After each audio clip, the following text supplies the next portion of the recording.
Together, growing in faith, changing communities. Makathunyiswe uJesu Kristo. Sami ngifisa sibuke kancane leli ivangeli lencwadi uMpostoli Pawulos oyibhalela abaseKolose, Colossians chapter 1 verse 12 to 20. Uthi bazalwane masibonge uNkulunkulu ngeNkosi yethu uJesu Kristo ngokuba usenze safanela ukuba sibe zindlalifa zasezulwini. Mhlawumbe inkonzo yokuqala engifuna ukungena kuyona inkonzo yokubonga ukuhawukelwa uNkulunkulu. uMpostoli Pawulo uNkulunkulu usihawukelile besikafanelanga.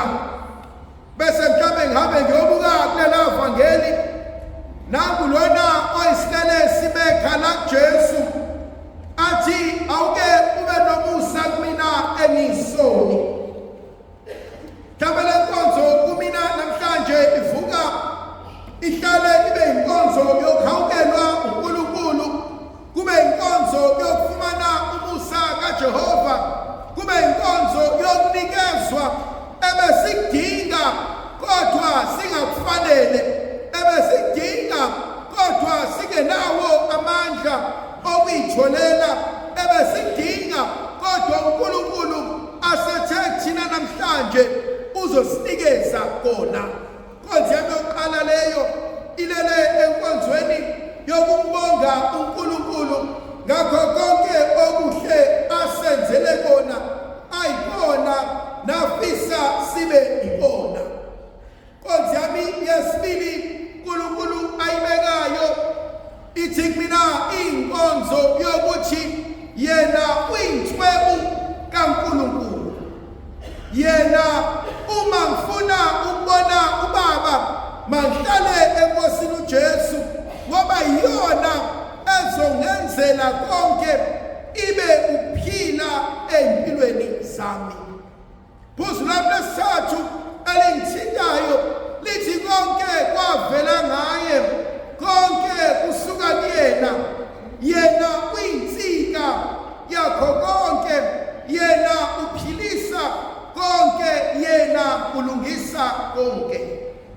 Bese ngisuka kulamaphuzu amathathu bese ngifuna ukuwasondeza enkonzweni esihlangene ngayo namhlanje. Inkonzo yami yokuqala inkonzo yokubaluleka yokuyobonga. Umuntu ngumuntu ngabantu. Thandwa zami, uma sithi namhlanje sizokhulekela abakithi abangasekho, masithi namhlanje sobebeza idalwa zakithi engasekho, uma sithi namhlanje sizobanxusa sibadonsa noma ngathiwa ke phila behleli khona beswela inkonzo mhlambe yokumbonga uNkulunkulu ukuba sinikeze leli thuba nokuba sikwazi ukubamemeza, nokuba sikwazi ukubabheka, nokuba sikwazi ukubacinga, nokuba sikwazi ukubacabanga. Kwinkonzo eyisibusiso kumina, kwinkonzo eyisibusiso kumina izithandwa zami ukuba siyakwazi ukubakhulekela abangasekho. Ngike ngakhuluma nomngani wami indaba ethe ukujula mayelana nokukhulekela abangasekho.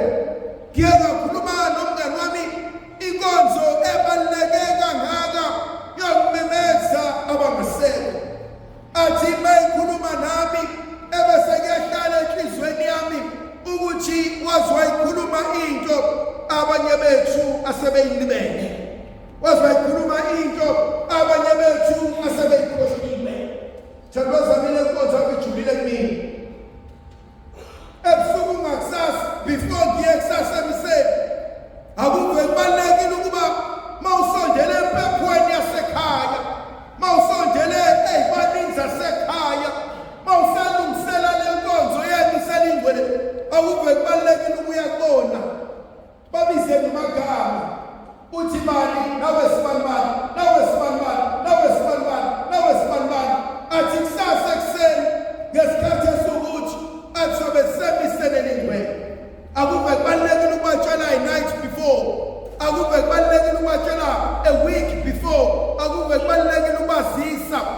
konje okumini ihlele entweni eyodwa ngoba thathiswe kwingane ezincane ngoba deleni kodwa bahloniphe ubatshela ukuthi banumzane bakhetha nani zakwazi bomama bomkhulu bafotshana nodadewethu bosibani nani bosibani bengicela kusasa umufate sememeza amagabeni nisondelelane khona khona konje abalekile ngihleli lana ngibiza lamagama mangabiza lamagama bangasekho bese kuvuka umunyu kumina ngithi ngazi kuba njani kulona obona abantu bakhe besemiseni athi sibani mana ungibizanga ngani khona le nkonzo ebalekile mina konje ubonga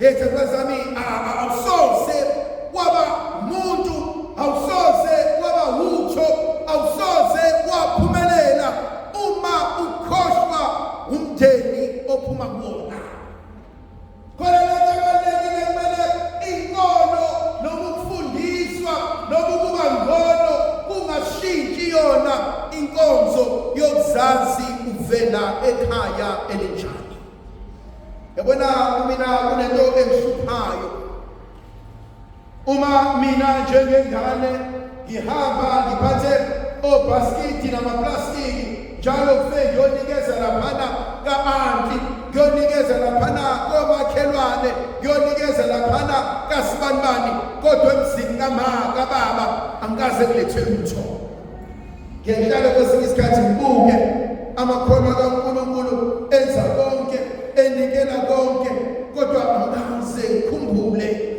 ngimemeza abantu bakube miseleli igcwele ukuthi lona owenza kahle kuyo yonke lento kodwa bashiya kanjani laba okuyibona bamnikeza amandla ukuba konke kwazi kwenzeka khona lento ehlezi ngisho-ke kulelwa uNkulunkulu ungamnika into yakhe uyayithathela idlozi ungalinika into yalo liyayithathela khona abanye bethu ashaywa asakathwanga inga yethu suke sekishana khona le nkonzo engiyithanda ngemisela igcwele ngoba khona lemisela igcwele uma ngiyobisa igama lakhe ngimhambisela lomnikelo ebese ngithi Nkosi mpriest kaNkulunkulu ake uwathule lo mnikelo uwenze ube umhlabiso uwenze ube isipho uwenze umlungisele izinto la ekhona yabona khona le nkonzo yemisela igcwele kunabantu abafika la ekhaya abangasonto emaromeni umenza umuntu esefika la kumina phakathi nesonto athi fana athi mina ngisonto emaromeni athi kodwa kufika ugogo wathi ucela ngiyomenzela imisa kodwa kufika usibanibani wathi ucela ngiyomenzela imisa manje mina ngazi kwafike lenye ikhehla nathi ngifuna ukuthenga imisa mina imisa ngitshaje lezofike ngithathe bese ngihamba la ngathi lutho kuphela kwenziwa kanjani ngathi imisa yila ufika khona ubhala amagama labantu bese ubafakela umnikelo bese uba khona nawe khona lekwenza uNkulunkulu asinika yona nawe uqobi bakhona khona basibabisa besondela bese ukuthi banisobani maqedane bakunika isibusiso maqedane bakuqaqele maqedane bakunike okuswelayo nokudingayo konzo bonga konzo phana akuvubalekile konzo bonga khohlwa noma sekwabanjani ukuthi kodwa nakho kwakuthanda umama nakho kwakudliwa umama nakho sasikwenza nomama bona uhambe kulamanye amazwe ngalezi ezinye inhlanga uyawubabona basebezolungisa ukudla kwabo bazokuthatha ukudla kwabo okuthizeni bakubeke lapha ningahambe nithi bengishumela ngamaladi kodwa kuthwala ukudla bakubeke lapha bese bethi lokho esidlayo nani thathani iqatha lapha amaJuda nenkonzo emnandi uma ezohlala etafuleni kodwa khona isihlalo esisodwa esingahlali umuntu bahlezi besibeka basibekela ukuthi isidalwa masifika asithole amaJuda nosiko oluhle ukuthi akuphela ukudla ekhishini akube khona okuzosala bakhona abangenayo abangaseke sebalala babefika bathola ukudla bazokudla yosaba belomuzi oncishana ngalolo hlobo ukuthi uma ungena ufika uthi amabhodoko sewashiwe nazo zonke izinto nasefrijini yingakho abanye babo betshakeka kangaka because abasakwazi ukushiya namanenjana nje ebhodweni. Kona inkonzo uNkulunkulu asinikeza yona engithintayo. Lele nkonzo uNkulunkulu angithinta ngayo inkonzo ehlanganisa labo abangasekho nathi. Ngiyabathanda abantwana abangabonanga ilanga. Ngiyabathanda labo bantu ngoba akho khashazi bona, akho sono bona, akukho ububi ubona, ayikho lento wrong abayenza ezweni nasemhlabeni. Abalibonanga ilanga. Banye babo bahamba bebancane. Banye babo bahamba bengazi lutho vele. Kodwa khona lento abayaziyo, bayasazi isibelethe ababekwa kusona. Umntwana wenxaka ngoba vele othando. Ensona umntwana mase simlungisela kuleli misa alingcwele, bengifisa simgeze, bengifisa simhlambulule, bengifisa sisuse konke. Maqedane njengomzali, njengobaba, njengomama, bese ngiyambona. Khona le nkonzo engeke ngayibona uNkulunkulu eyenza ekusebenzeni nabantu. Ave bebantwana abantu besimame abangenabo abantwana abangabonanga ilanga.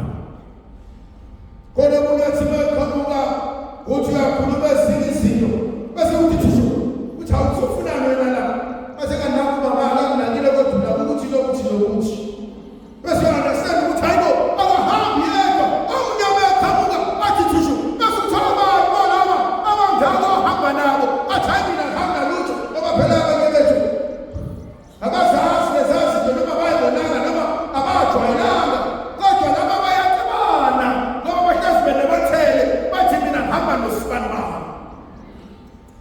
Hleze lithi mina likhicala kubantwana abangalibonanga futhi alikho ihlazo kubantwana abangalibonanga ilanga.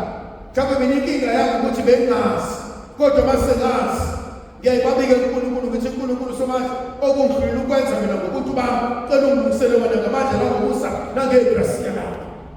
Khona kodwa into engiyithandayo ngabo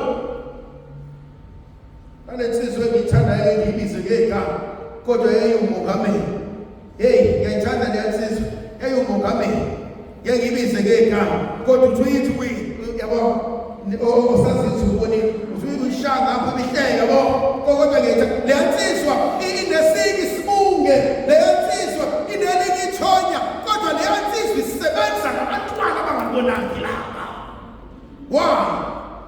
Because ave benothando, ave besondela, ave benomnene, ave bekwazi ukulungisela izinto, baba ubuthi, baba isibunge sihle noma uma ibutho omuhle kodwa once wangabahlambulula zonke into zakho zakuphelele.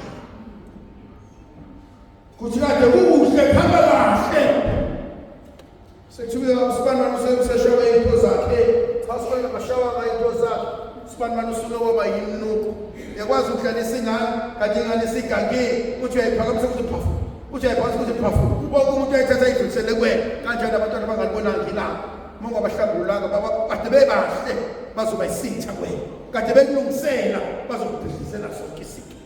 Hleze ngithi mina ayikile ebuhlungu njengomuntu ofanele usekusayinela idocument yokugcina sekunika signature yokugcina bese kuthiwa no we made a mistake bese kuthiwa no asifreeze the post bese kuthiwa no into zakho ilahlekile bese uyarealize hayibo kwenzakaleni nani bese ubona hlele akutshele emehlweni athi ngeke kujabule uSibani bani thina sisale hlupheka.